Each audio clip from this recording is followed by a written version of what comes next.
Good morning students. आज इस video में फिर से आपका स्वागत करते हैं।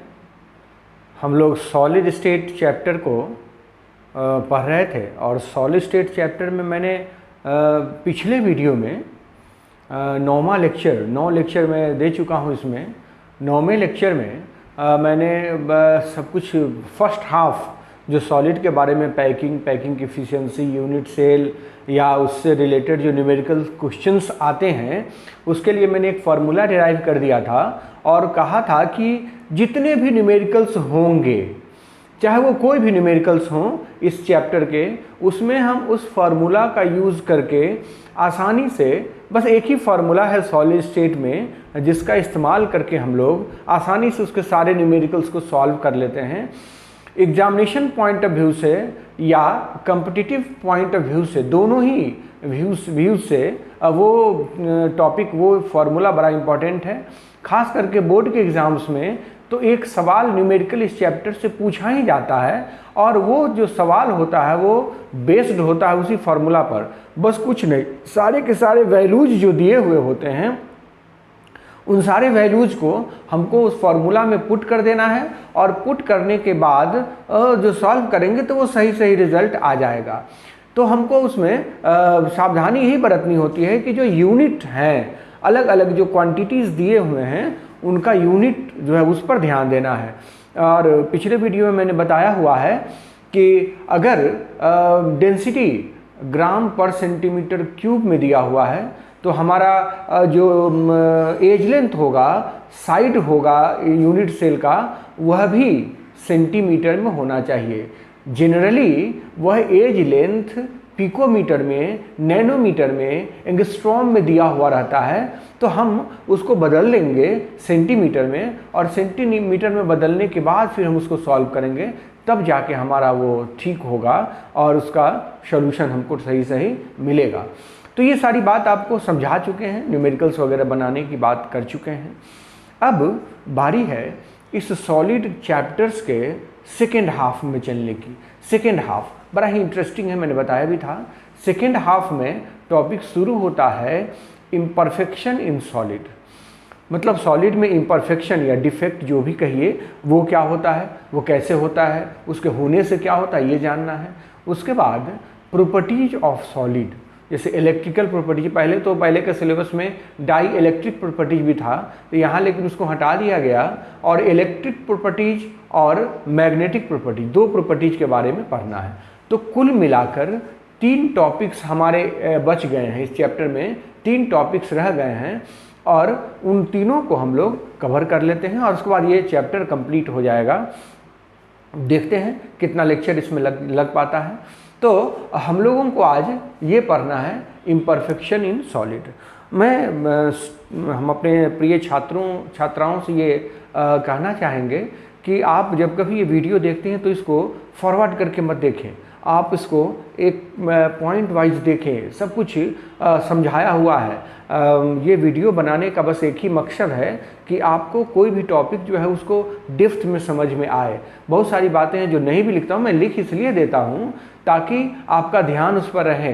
अदरवाइज होता क्या है कि टीचर्स बोल देते हैं, ये तरीका भी यही है मेरा, मैंने एक एक्सपेरिमेंट किया है, मैं सब कुछ लिख भी देता हूँ ताकि आप लिख भी पाएँ और सभी स्टैंडर्ड के लोगों के लिए ये एप्लीकेबल हो, सभी के लिए ये यूज़फुल हो, इसलिए मैं लिख देता हूँ सब कुछ। हालांकि ऑनलाइन क्लासेस में इतना वर्ड वर्क करने की ज़रूरत नहीं होती, क्योंकि मैं बोल रहा हूँ आप रिमाइंड कर करके सुन भी सकते हैं, लेकिन मैं लिख देता हूँ ताकि आपको सुविधा हो। और चूँकि मैं इतना मेहनत आपके लिए कर रहा हूँ तो आपकी भी जवाबदेही बनती है कि आप उसको एकदम माइन्यूटली कंसियसली उसको सुने और नोट्स बनाएं। जो डाउट होता है वो कमेंट बॉक्स में लिखें, मैं उसका जवाब लिखूंगा। और एक गुजारिश करूंगा फिर से कि अगर चैनल को सब्सक्राइब नहीं किया है तो सब्सक्राइब करें और लाइक बटन देना ना भूलें और शेयर भी करें, अपने दोस्तों के साथ शेयर भी करें, अपने दोस्तों के साथ, रिश्तेदारों के साथ शेयर करें और हमें उससे बल मिलेगा और हम आपके सामने नए वीडियोज़, नए आइडियाज़ के साथ उपस्थित होंगे। तो चलिए छात्रों, हम शुरू करते हैं इम्परफेक्शन इन सॉलिड। तो आपको मैंने पहले भी बताया था, जब मैंने शुरू किया था पढ़ाना सॉलिड, वहाँ भी बताया था कि अगर आप बोलते हो सीधा सॉलिड, आप कहते हो सॉलिड, इसका मतलब आप बोलते हो क्रिस्टलाइन सॉलिड। सॉलिड सीधा कहने का मतलब हुआ क्रिस्टलाइन सॉलिड। सॉलिड का मतलब ही होता है क्रिस्टलाइन सॉलिड। क्रिस्टलाइन सॉलिड का मतलब हुआ ट्रू सॉलिड, ट्रू सॉलिड। ठीक है, तो क्रिस्टलाइन सॉलिड के बारे में आपको बहुत कुछ जानकारी है। क्रिस्टलाइन सॉलिड क्या होता है, उसके प्रॉपर्टीज क्या होते हैं, कैसे पहचानेंगे, कौन कौन से प्रॉपर्टीज डिस्प्ले करते हैं, वो सारी बात हम लोग समझ चुके हैं। लेकिन एक बात जो हमको यहाँ काम पड़ने वाला है कि क्रिस्टलाइन सॉलिड में, in crystalline solid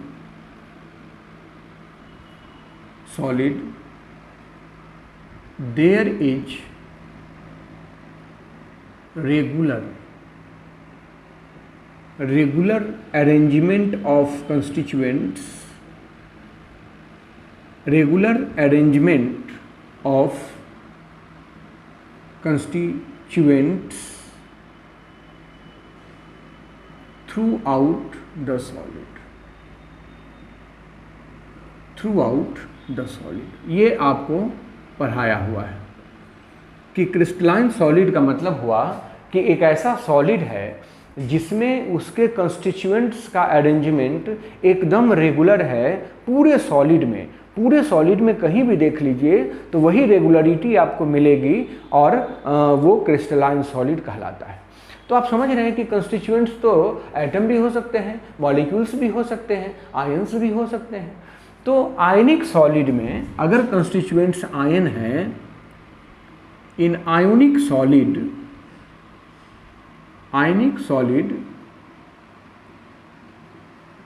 there is regular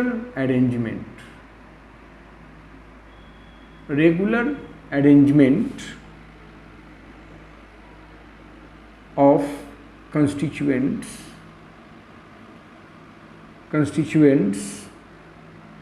throughout the solid। पूरे सॉलिड में आयंस का कंस्टिट्यूएंट्स कौन होंगे? ये कंस्टिट्यूएंट्स कटायंस होंगे और अनायंस होंगे। यही तो आयनिक सॉलिड के कंस्टिट्यूएंट्स होते हैं। तो उनका एकदम रेगुलर अरेंजमेंट होता है। सपोज कीजिए सोडियम क्लोराइड हमारा सॉलिड है। आप जानते हैं कि यह एक आयनिक सॉलिड है और इसके बारे में आपको पढ़ा भी चुका हूँ कि सोडियम क्लोराइड जो है वो AB टाइप का सॉलिड है, जिसमें सोडियम कटायन जो होते हैं वो सभी ऑक्टाहेड्रल वॉइड पे होते हैं और Cl- सभी लैटिस पॉइंट्स पर होते हैं। तो ये आपको समझाया हुआ है। हमको ये दिखाना है कि अगर ये रेगुलर अरेंजमेंट होगा तो कैसा अरेंजमेंट होगा। Na+Cl-,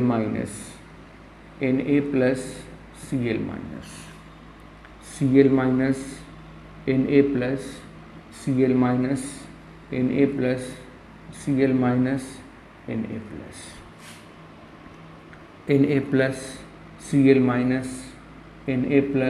Cl-, Na+, Cl-। यह जो एक रेगुलर अरेंजमेंट मैं बना रहा हूँ, यही पूरे सॉलिड में हो तो हम उसको कहेंगे कि वह परफेक्ट सॉलिड है। अगर इस तरह का अरेंजमेंट पूरे सॉलिड में हुआ तो हम कहेंगे कि वह एक परफेक्ट सॉलिड है। ये सॉलिड परफेक्ट सॉलिड कहला सकता है। तो हम इस तरह के अरेंजमेंट की आशा करते हैं। अगर ऐसा अरेंजमेंट है तो हम कहेंगे कि वो परफेक्ट सॉलिड है। इफ this type of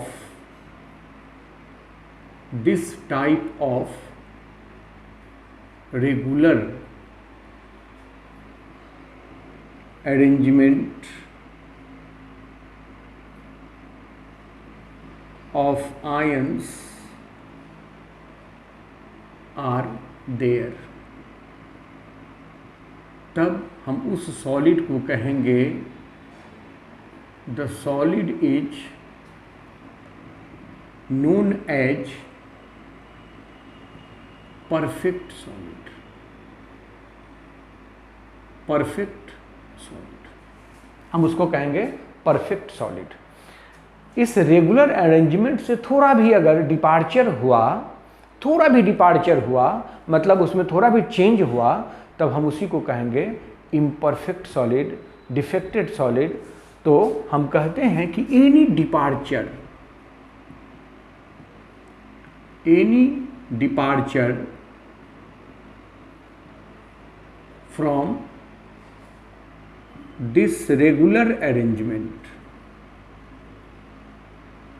इस तरह के रेगुलर अरेंजमेंट से थोड़ा भी अगर डिपार्चर होता है, is known as defect in solid. अगर थोड़ा भी डिपार्चर होता है तो उसको हम कहते हैं डिफेक्ट इन सॉलिड, या इसी का दूसरा नाम है imperfection in solid.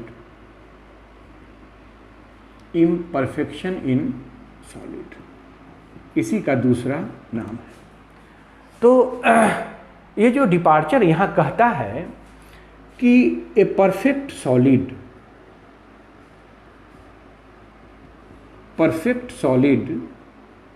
exists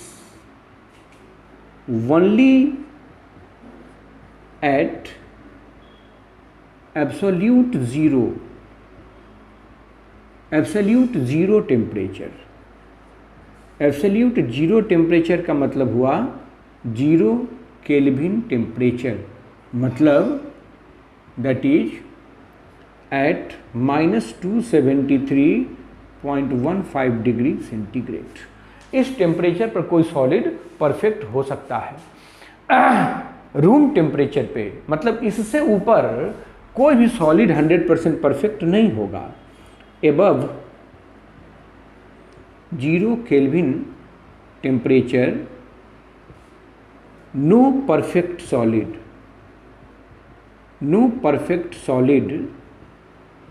is reported. ऐसा कोई सॉलिड रिपोर्टेड है ही नहीं। इवन कि जब हम कोई एक सिंगल क्रिस्टल ग्रो करेंगे, क्रिस्टलोग्राफी एक अलग टेक्निक ही होता है, और अगर हम किसी सॉलिड का एक सिंगल क्रिस्टल डेवलप करेंगे रूम टेम्परेचर पे, तो वह भी परफेक्ट नहीं होगा। इवन मैं लिख देता हूँ यहाँ, even a single crystal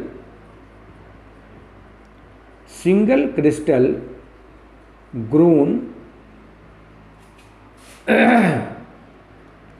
is not the perfect solid at room temperature पर एक सिंगल क्रिस्टल जो है वह भी परफेक्ट सॉलिड नहीं होता है, मतलब उसमें भी थोड़ी सी डिफेक्ट पाई जाती है, वह भी इम्परफेक्ट होता है। कुल मिलाकर कहना ये चाहते हैं कि अगर हम परफेक्ट सॉलिड पाना चाहते हैं, हम चाहते हैं कि हमारा सॉलिड एकदम परफेक्ट हो जाए, तो उसके लिए कंडीशन है कि टेम्परेचर होना चाहिए absolute zero temperature, -273.15 degree centigrade temperature. उसके ऊपर कोई भी टेम्परेचर ले लीजिए तो सॉलिड परफेक्ट नहीं होगा, नहीं हो सकता है। उसके अरेंजमेंट में निश्चित रूप से डिफेक्ट होगा। तो हम कह सकते हैं कि दुनिया के जितने भी सॉलिड नोन हैं जो रूम टेम्परेचर पे हैं, वे सारे के सारे इम्परफेक्ट सॉलिड है, उनमें डिफेक्ट होता है।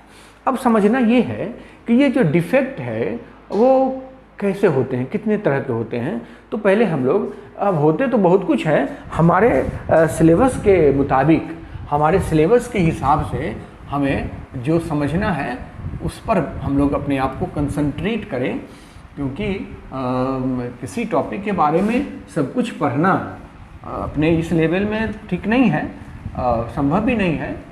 तो हम लोग इम्परफेक्शन का टाइप देख लेते हैं और उसके बाद फिर देखेंगे कि इम्परफेक्शन कैसे होता है, कितने तरह का होता है, कौन सा इम्परफेक्शन कैसे अराइज होता है, ये सब समझेंगे। तो ये जो इम्परफेक्शन हम आपको कहे वो दो तरह का होता है। इम्परफेक्शन दो तरह का होता है, एक पॉइंट डिफेक्ट, डिफेक्ट मतलब इम्परफेक्शन, और एक होता है लाइन डिफेक्ट, लाइन डिफेक्ट। तो पॉइंट डिफेक्ट का मतलब हुआ कि इर्रेगुलरिटी जो है, इर्रेगुलरिटी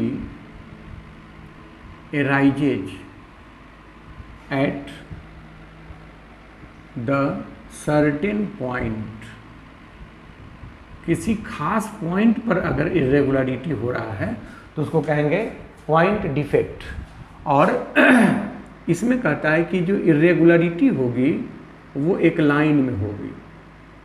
इर्रेगुलरिटी arises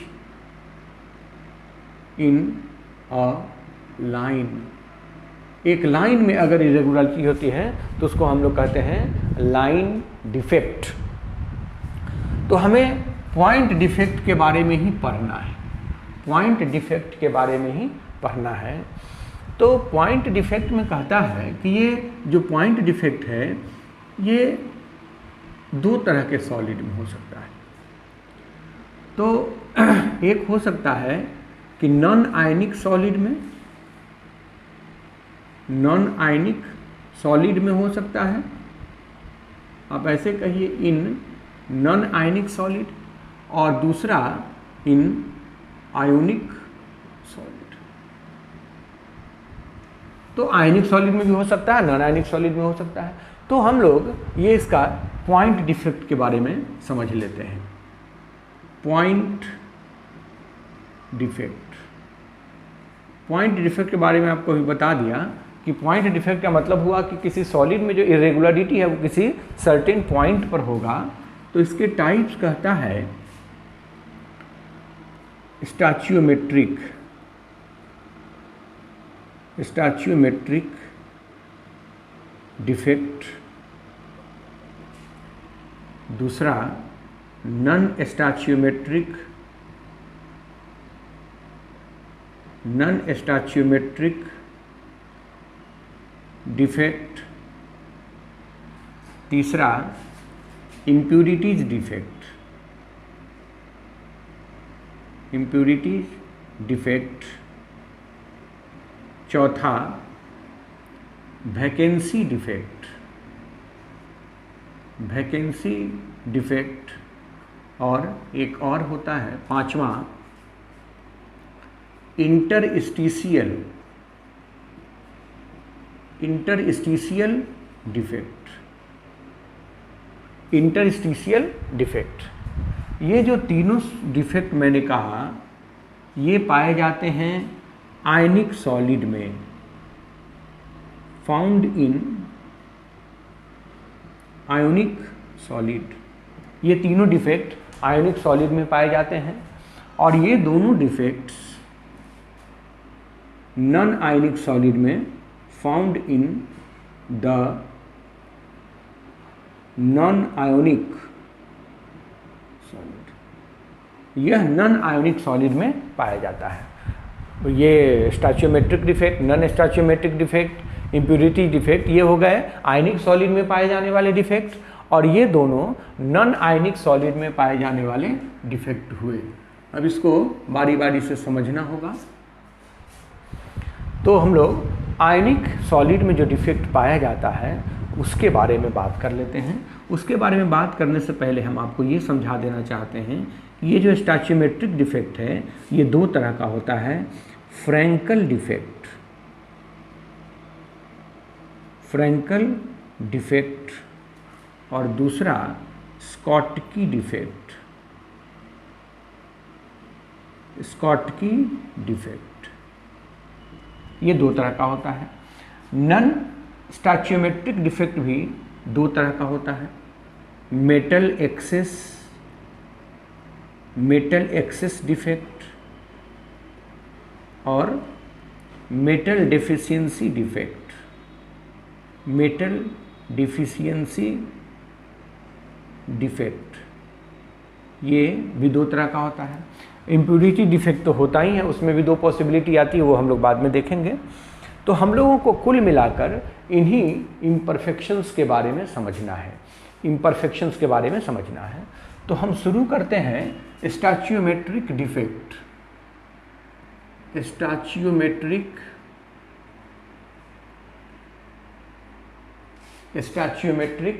डिफेक्ट, इसको हम लोग शुरू करते हैं। स्टैच्यूमेट्रिक का मतलब क्या हुआ सो समझा देते हैं कि सपोज करिए इन एन आयोनिक सॉलिड में the ratio between cation and anion is 1:1 before the defect से पहले उसमें रेशियो क्या है 1:1 कटायन और अनायन का। कहता है कि अगर if after the defect the ratio remains same, अगर यह रेशियो सेम रह गया then the defect is known as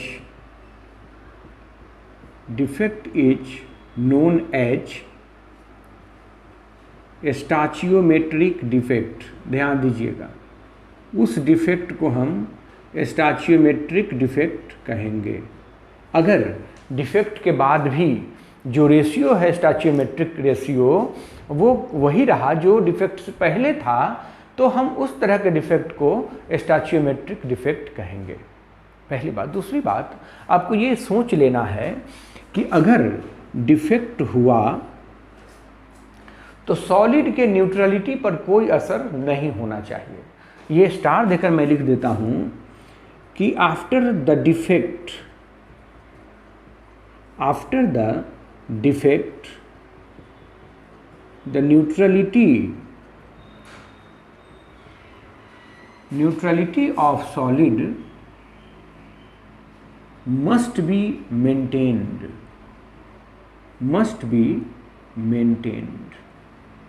solid की न्यूट्रलिटी एकदम मेंटेन्ड होनी चाहिए, सॉलिड की न्यूट्रलिटी पर कोई असर नहीं होना चाहिए।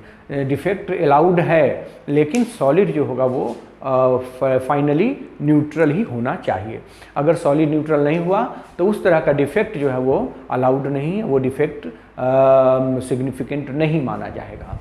तो ये बात मैंने आपको बताया। अब हम लोग इसी को फ्रैंकल स्कॉटकी करके अलग अलग देख लेना चाहते हैं।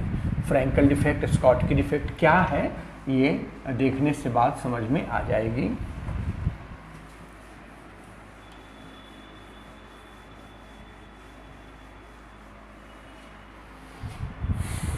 तो देखिए, पहला इसमें है फ्रैंकल डिफेक्ट। Frenkel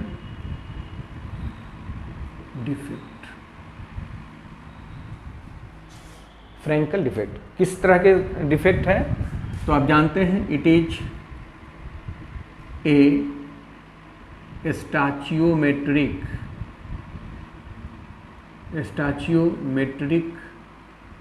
defect. यह एक स्टैच्यूमेट्रिक डिफेक्ट है, पाया जाता है आयनिक सॉलिड में, found in an ionic solid. ठीक बात है। तो सपोज कीजिए कि एक आयनिक सॉलिड हमारे पास है, हम आपको डायग्राम से समझाना चाहते हैं। सपोज एन आयोनिक सॉलिड जिसमें कटायन और अनायन का अरेंजमेंट है। आप इसको समझिए, जो भी आप समझना चाहते हैं, जो भी स्पीशीज है, मैं केवल प्लस माइनस लिख रहा हूँ ताकि आप इसको अच्छे से समझ पाएँ। यह एक सॉलिड है जिसमें रेगुलर अरेंजमेंट है। जिसमें रेगुलर अरेंजमेंट है। तो कहेंगे कि रेगुलर अरेंजमेंट है इसमें, regular arrangement of the constituents.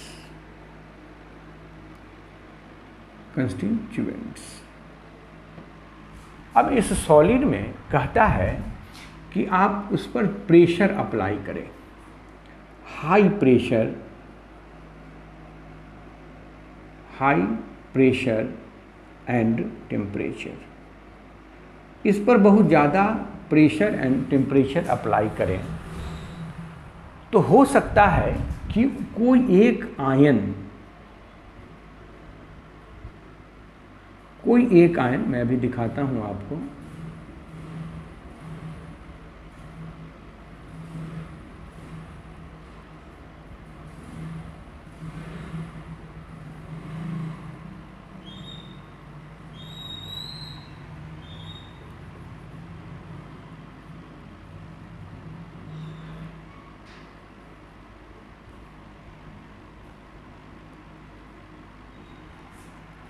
Plus minus, तो यहाँ रहा होगा माइनस, तो ये प्लस होता, फिर ये माइनस नहीं होता, ये गलत हो गया, इसको ठीक करना होगा। ये प्लस माइनस यहाँ से हटा दिया हमने, एक solid, minus plus minus plus, minus plus minus plus minus plus minus, ठीक है। हम ये कह रहे हैं कि जब ऐसा किया हम लोगों ने तो कोई एक आयन, एक cation is dislocated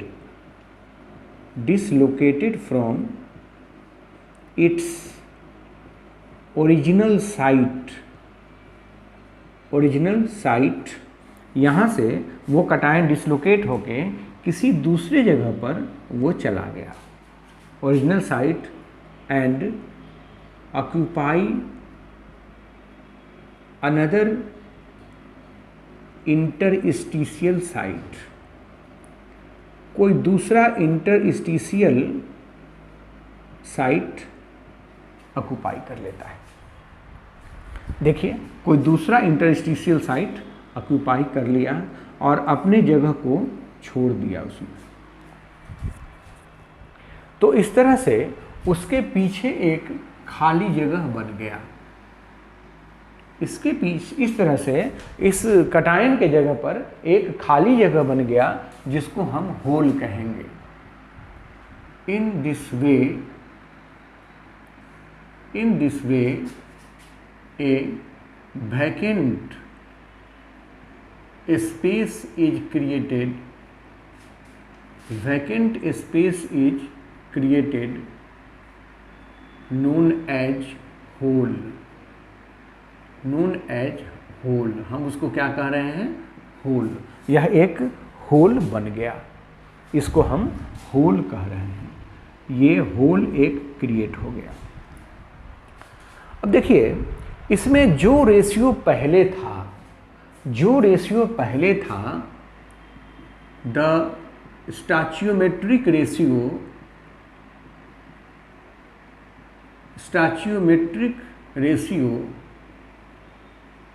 remains unchanged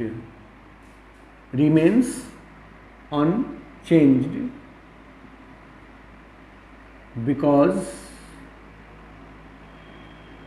no ion is removed out। इसमें से कोई भी आयन बाहर नहीं निकला है, इसलिए जो रेशियो पहले था वही रेशियो अभी भी रहेगा। इसका मतलब यह एक स्टैचियोमेट्रिक डिफेक्ट हुआ।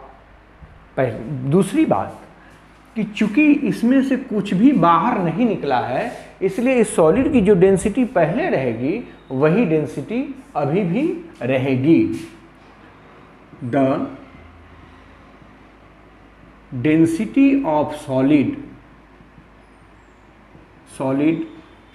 also remains unchanged। सॉलिड की जो डेंसिटी है वह भी अनचेंज्ड रहेगी, वह भी बदलेगी नहीं, क्योंकि कुछ भी बाहर तो निकला ही नहीं है और न बाहर से अंदर आया है। तो डेंसिटी जो पहले थी वही डेंसिटी अभी भी रह जाएगी और हम कहेंगे कि इस डिफेक्ट के बाद सॉलिड की डेंसिटी कांस्टेंट रहेगी, वो नहीं बदलेगी। तो ये हम कह सकते हैं। इसमें हुआ क्या ये भी समझ लीजिए कि सॉलिड से पहले डिफेक्ट से पहले, before the defect the solid was insulated, solid insulator था, because no ion can move to carry electricity.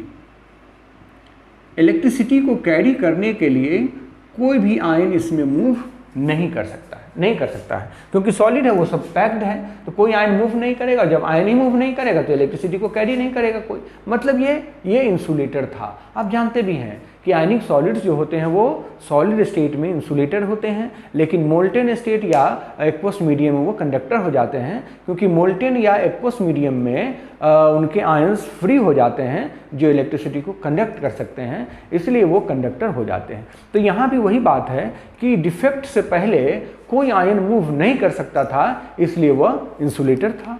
लेकिन जब डिफेक्ट जनरेट हो गया, but after the defect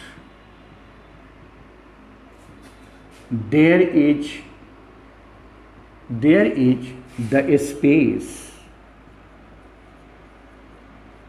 for movement of ions।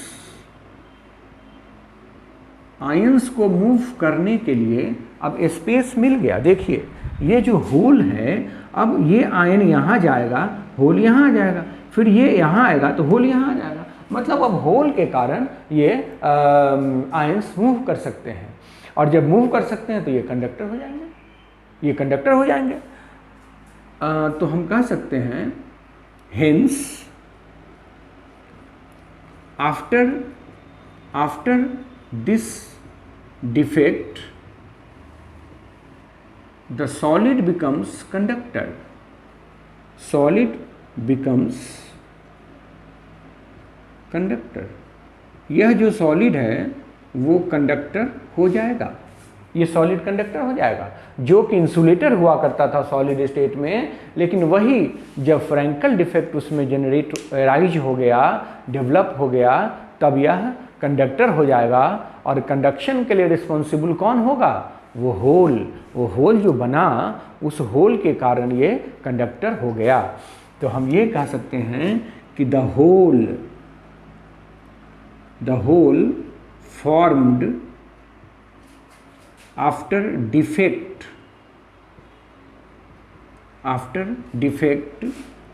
is responsible for conduction। तो conduction के लिए responsible कौन है? वो होल। चलिए इतनी बात तो आपने समझ लिया कि ये जो सॉलिड है ये अब कंडक्टर हो जाएगा फ्रैंकल डिफेक्ट के बाद। तो हम लोग को ये समझ लेना है कि आखिर ये कब होगा, conditions for Frenkel defect. Frenkel defect, देखिए फ्रैंकल डिफेक्ट में हुआ क्या है कि अगर ये कटायन जो है वो मूव कर गए हैं, कटायन ही केवल मूव करते हैं, क्योंकि कटायन ही इंटरस्टिशियल साइट में फिट बैठ सकते हैं, आनायन यहाँ से मूव नहीं कर सकता है। तो पहला कंडीशन हुआ कि इसके पास स्पेस होना चाहिए, इंटरस्टिशियल स्पेस होना चाहिए। और वो स्पेस कब होगा? सपोज कीजिए कि हमारे क्लासरूम में एक बेंच पर 5 बच्चे ऑलरेडी बैठे हुए हैं, तो हम वहाँ छठे बच्चे को कैसे बैठाएंगे? नहीं बैठा सकते हैं। छठे बच्चे को हम बैठा सकते हैं कहीं भी बीच में, कब? जब स्पेस अवेलेबल हो। इसका मतलब हुआ, इसको सॉलिड में समझेंगे कि हम एक कटायन को वहाँ से डिसलोकेट कर सकते हैं, इंटरस्टिशियल साइट पर भेज सकते हैं, केवल और केवल यदि हमारे पास जगह हो। जगह हो मतलब कोऑर्डिनेशन नंबर कम हो। तो एक ऐसा सॉलिड जिसमें कोऑर्डिनेशन नंबर कम हो, तो कहेंगे कि solid should have low coordination number, जिसका कोऑर्डिनेशन नंबर कम हो, पहली बात। दूसरी बात कि चूंकि कटायन इसमें डिसलोकेट हो रहा है तो साइज डिफरेंस ज़्यादा हो। There must be sufficient difference between size of cations and anions। Cations और अनायंस के साइज में सफिशिएंट गैप होना चाहिए। क्यों? क्योंकि इसमें कटायन को डिसलोकेट होना है, कटायंस डिसलोकेट हो रहे हैं और इंटरस्टिशियल साइड पे जा रहे हैं, तो कटायंस का साइज छोटा होना चाहिए और अनायंस का साइज बड़ा होना चाहिए। मैं यहाँ स्टार देकर लिख देना चाहूँगा कि during Frenkel defect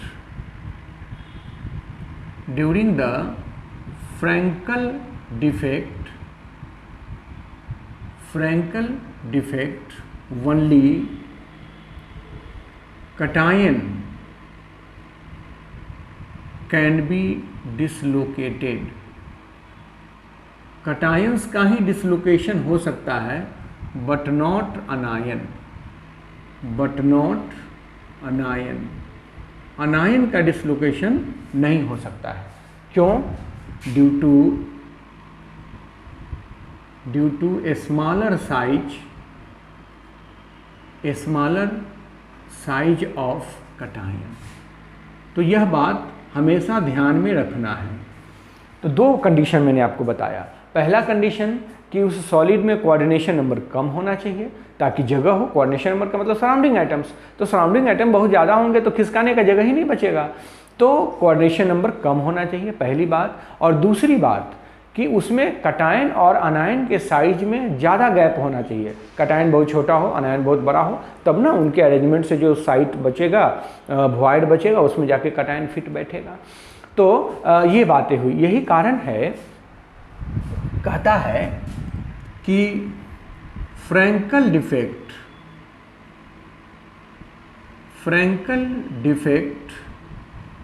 is not observed in alkali metal halides. Alkali metal halides में ये नहीं पाया जाता है due to comparable size of cations and anions। cations and anions का साइज लगभग बराबर होता है अल्कली मेटल हैलाइड्स में, इसलिए वहाँ फ्रैंकल डिफेक्ट नहीं पाया जाता है। दूसरा यह भी है कि उसका कोऑर्डिनेशन नंबर भी बहुत ज़्यादा होता है। तो फ्रैंकल डिफेक्ट पाया कहाँ जाएगा? Examples of solid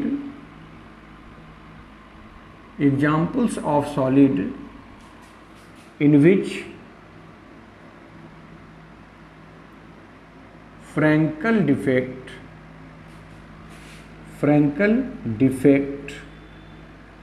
is possible। उस तरह के सॉलिड होते हैं जैसे जिंक सल्फाइड, जहाँ कोऑर्डिनेशन नंबर 4 होता है, AgBr कह सकते हैं आप, CdS, CuS, etc।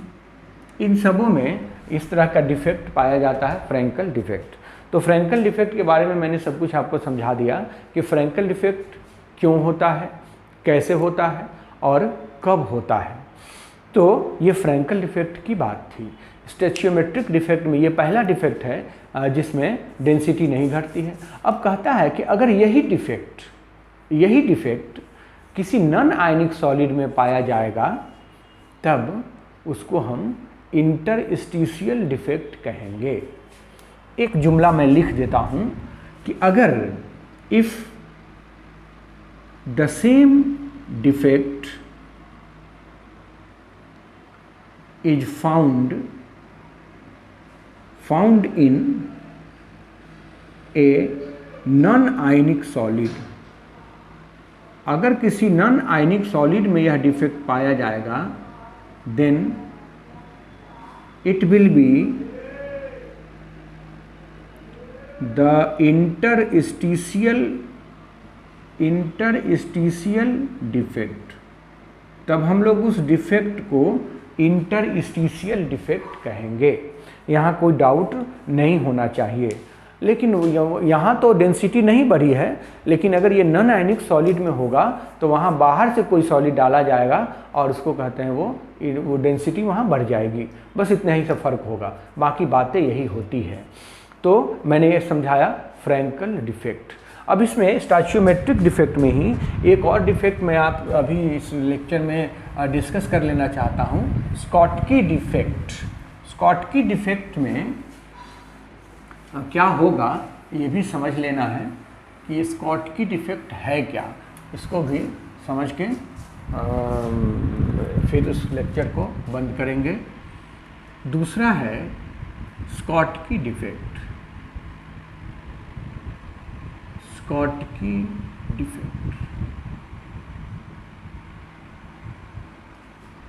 Schottky defect भी एक स्टोइचियोमेट्रिक डिफेक्ट है। It is a stoichiometric defect. जाहिर सी बात है कहाँ पाया जाएगा, आयनिक सॉलिड में, found in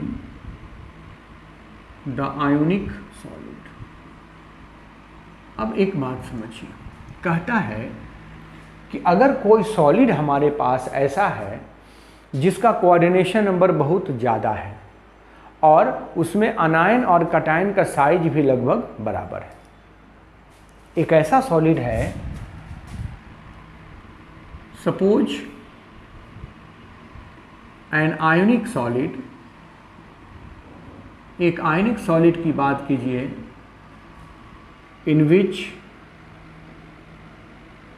coordination number is high and also the size of cation and anion, size of cation and anion are comparable, लगभग साइज जो है वो बराबर है। तो उस केस में एक ऐसा सॉलिड आपने लिया है, plus minus plus minus plus minus minus plus minus plus minus plus plus minus plus minus plus minus minus plus minus plus minus plus, यह रेगुलर अरेंजमेंट हुआ सॉलिड में। इसका कोऑर्डिनेशन नंबर ज़्यादा है, कोऑर्डिनेशन नंबर ये बहुत ज़्यादा है, और साइज जो है, size of cations and anions are nearly same, उनका साइज जो है वो लगभग बराबर है। तो वैसे सॉलिड में कहता है कि अगर हाई प्रेशर,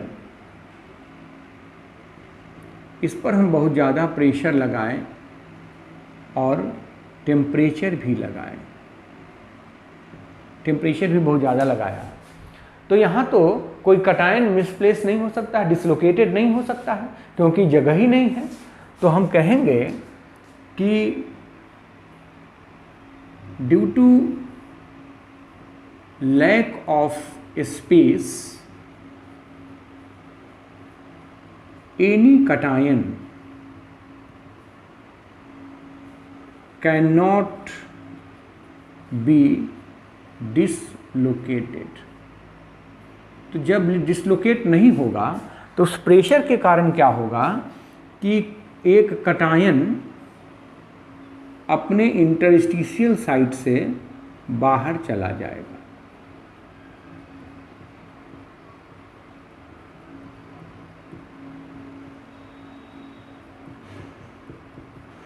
एक कटायन अपने ओरिजिनल साइट से, एक कटायन जो है अपने ओरिजिनल साइट से बाहर चला गया एक होल छोड़ के। एक cation is removed out from solid. जब हमने उस पर बहुत ज़्यादा प्रेशर अप्लाई किया तो एक कटायन अपने ओरिजिनल साइट से, या कोई अनायन भी अपने ओरिजिनल साइट से बाहर चला गया। In this way, the solid becomes negatively charged। लेकिन आप तो जानते हैं कि सॉलिड को न्यूट्रल होना है, बट सॉलिड जो है वो न्यूट्रल होने चाहिए। तो कहता है कि टू मेंटेन द न्यूट्रलिटी एक अनायन भी बाहर चला जाएगा। To maintain the neutrality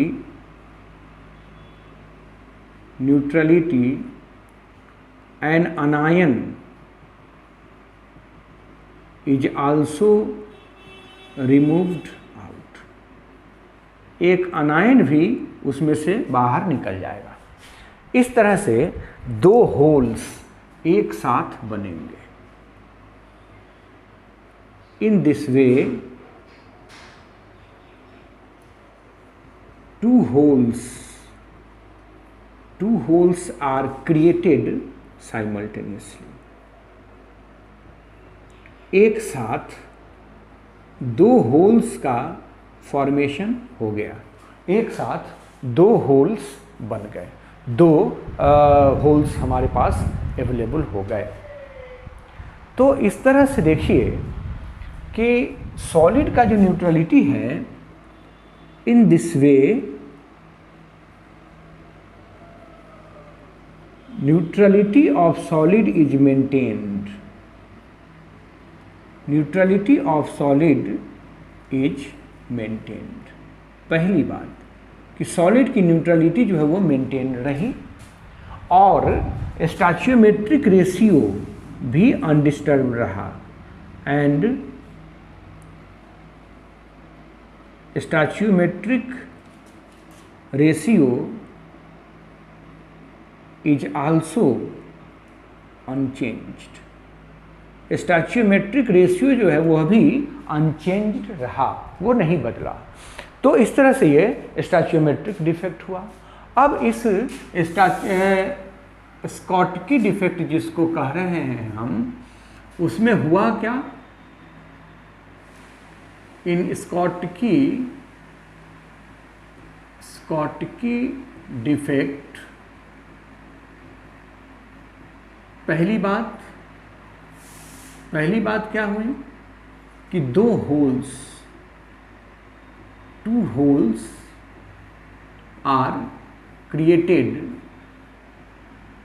created simultaneously. एक साथ दो होल्स का निर्माण हो गया, मतलब दो आयंस बाहर निकल गए, इसलिए डेंसिटी घट जाएगी। Hence density of solid decreases. Solid की जो डेंसिटी होगी वो घट जाएगी। स्टैच्यूमेट्रिक डिफेक्ट एक ऐसा स्टैच्यूमेट्रिक डिफेक्ट जिसमें सॉलिड की डेंसिटी घट जाएगी। फिर से वही बात कि the solid becomes conductor. The solid becomes conductor after the defect. इस डिफेक्ट के बाद वह सॉलिड कंडक्टर हो जाएगा, और इस कंडक्शन के लिए रिस्पॉन्सिबल कौन होगा? फिर यही दोनों होल्स। तो हम कहेंगे कि two holes are responsible for conduction. Conduction के लिए रिस्पॉन्सिबल कौन है? ये दोनों होल्स एक साथ जो बने हैं, तीसरी बात कि ये जो सॉलिड है उसमें डेंसिटी तो घट गई है और कंडक्टर भी हो गया है। कंडक्टिविटी जो होगी वो ज़्यादा होगी फ्रैंकल डिफेक्ट के बाद जो हो जाता है वो। तो इसमें ये कह सकते हैं आप कि साइमल्टेनियसली एक ही साथ साइमल्टेनियसली 2 आयंस आर रिमूव्ड। एक ही साथ 2 आयंस का हट जाना ही डेंसिटी को घटाने के लिए रिस्पॉन्सिबल है। अब कहता है कि कंडीशन क्या है, स्कॉटकी डिफेक्ट कब होगा, उसके कंडीशंस क्या हैं। Conditions of Schottky defect.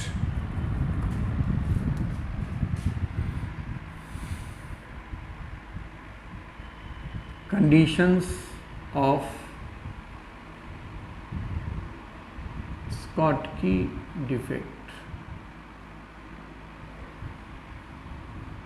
पहला कंडीशन हुआ कि कोऑर्डिनेशन नंबर उसका ज़्यादा होना चाहिए।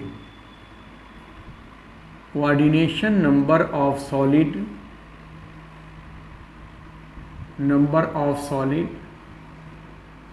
ये ज़्यादा होना चाहिए। दूसरी बात कि कटायन और अनायन का साइज लगभग बराबर होना चाहिए। Size of cations and anions nearly same होना चाहिए।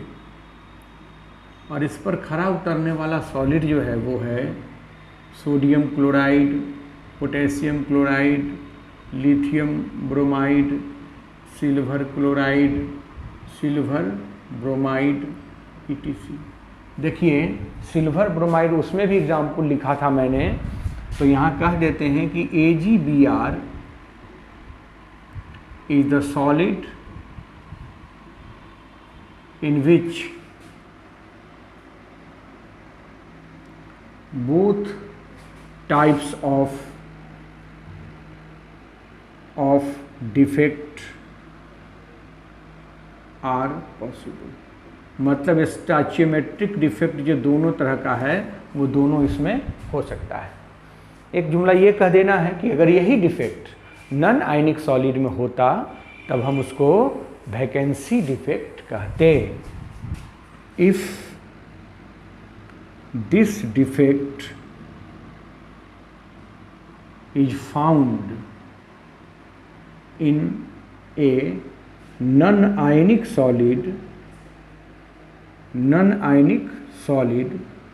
तब उसका नाम होता वैकेंसी डिफेक्ट।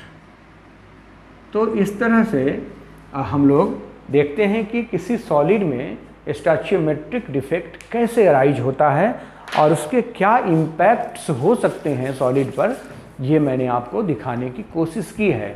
और मैं समझता हूँ कि आप इसको समझ गए होंगे। नहीं समझे होंगे तो बार बार इसको देखिए और मेरे द्वारा जो बातें बताई गई हैं उसका मनन करें और बड़े ध्यान से इसको देखेंगे तो सारी बातें क्लियर हो जाएंगी। उतना मुश्किल नहीं है, बड़ा इंटरेस्टिंग है ये। बहुत सारी नई नई बातें जो इसमें सीखने को मिलती है। ये सब बेसिक चीज़ें हैं, इसको समझना चाहिए। और फिर से एक बार रिक्वेस्ट करते हैं, चैनल सब्सक्राइब नहीं किया है तो करें और लाइक बटन देना न भूलें।